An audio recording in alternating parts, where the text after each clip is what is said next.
Hello friends, welcome to सील के फंडे। हाल ही में कंडक्ट हो रही और एक हो चुकी एक्सरसाइज में इंडियन नेवी ने पार्टिसिपेट किया है और कर रही है, वो बहुत ही ज़्यादा न्यूज़ में बनी हुई है।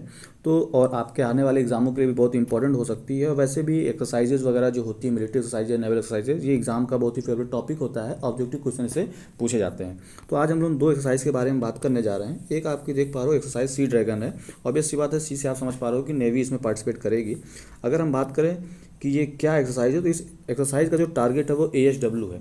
ASW कहने का मतलब क्या होता है? Anti submarine warfare. इसका मतलब जैसे आप लोग समझो कि अगर समुद्र में जो मेनली लड़ाइयाँ या कभी कोई कॉन्फ्लिक्ट हो सकता है, कोई वार लड़ा जा सकता है, तो उसमें जो मेजर रोल प्ले करती है वो सबमरीन करती है। क्यों? क्योंकि वो अंडर वाटर रहती हैं और वो अंदर से ही टॉर्पीडो वगैरह की जो उनके अंदर मिसाइलें होती हैं उसके माध्यम से अटैक करती हैं।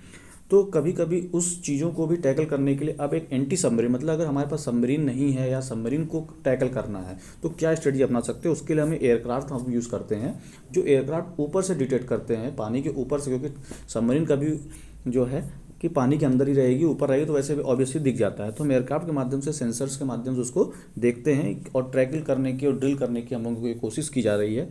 अगर बात करें इसके लिए, इंडिया की तरफ से P-8I एयरक्राफ्ट ने पार्टिसिपेट किया है। ऐसा नहीं है कि इस एक्सरसाइज में सिर्फ इंडिया और US पार्टिसिपेट कर रहे हैं, इसमें और भी कंट्रीज़ हैं। जैसे कि अगर आप देखें, इंडियन नेवी का P-8I है, P-8A जो है US नेवी का है, जापानीज नेवी का P-1 है, इसी तरीके से रॉयल कनेडियन फोर्स भी है। इस हिसाब से आप समझ सकते हो कि इसमें और भी कंट्री ने पार्टिसिपेट किया और इन सब का जो कॉमन ऑब्जेक्टिव वो इंडो पैसिफिक को लेके है। इंडो पैसिफिक आप समझ सकते हो, हिंद महासागर, प्रशांत महासागर।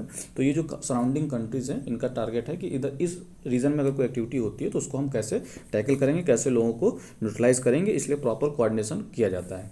देखिए, पहले एक्सरसाइज वगैरह इसलिए की जाती है कि अगर कभी इमरजेंसी सिचुएशन आए तो हमारे अंदर कोऑर्डिनेशन पहले से हो कि हमको कैसे उस समय काम करना है। अब हम लोग दूसरी एक्सरसाइज की बात करते हैं। ये एक्सरसाइज आप नाम से समझ पा रहे हो, एक्सरसाइज ला पेरूस। नाम थोड़ा सा इस तरीके के वर्ड जो कहे जाते हैं, फ्रेंच वर्ड होते हैं, ठीक है। तो फ्रेंच वर्ड से समझ पा रहे हो कि इसका जो होस्ट कंट्री होगी, जो मेन कंट्री इसमें होगी, वो फ्रेंच होगी, ठीक है।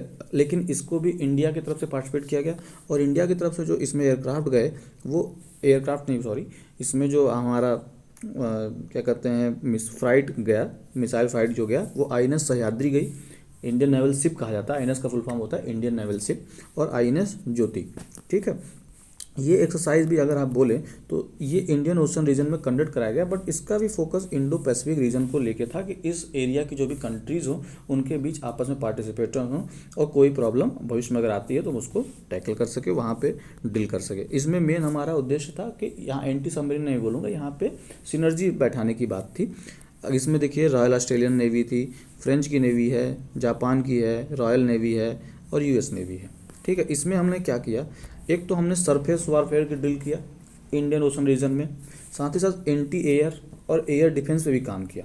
वहाँ पे जो हमारा फोकस था वो था कि एंटी सबमरीन पे फोकस था, लेकिन यहाँ पे एक मतलब ब्रॉडर पर्सपेक्टिव था। यहाँ पे रिप्लेनिशमेंट एट सी लेवल की भी बात हुई, क्रॉस डेक हेलीकॉप्टर भी ऑपरेशन में यूज़ हुए, टैक्टिकल मैन्यूवर मतलब कैसे रास्ता बदलना है, क्या करना है अगर कोई अटैक कर रहा है, तो इन सब चीज़ों को लेके यहाँ पे सपोर्ट किया गया। इसमें जो हमको याद करने का है ऑब्जेक्टिव एग्जाम को लेके, सिविल याद कर सकते हैं आप कि INS सह्याद्री जो है, ये इंडिया का थोड़ा सा एक एडवांस अभी का state of the art weapon का एंड सेंसर का बनाया हुआ एक स्टेल्थ फ्लाइट है हमारे पास, ठीक है। और आप सबको, हम लोग चैनल के साथ आप लोग जुड़े रहिए। हम लोग ऐसे ही करंट अपडेट के भी न्यूज़ देते रहते हैं और टेक्निकल सब्जेक्ट के भी वीडियोस आपको देते रहते हैं। हम लोगों ने एक प्रॉपर वीडियो भी बनाया हुआ है जो जिसमें मैक्सिमम एक्सरसाइजेज जो कंडक्ट की जा चुकी हैं ऑलरेडी हर बार, जिनके नेम को लेकर कैसे याद करना है, उसका लिंक भी मैं आप लोगों को दे दूँगा डिस्क्रिप्शन में, आप लोग उसको देख सकते हैं। Thank you and subscribe to our channel silk fund.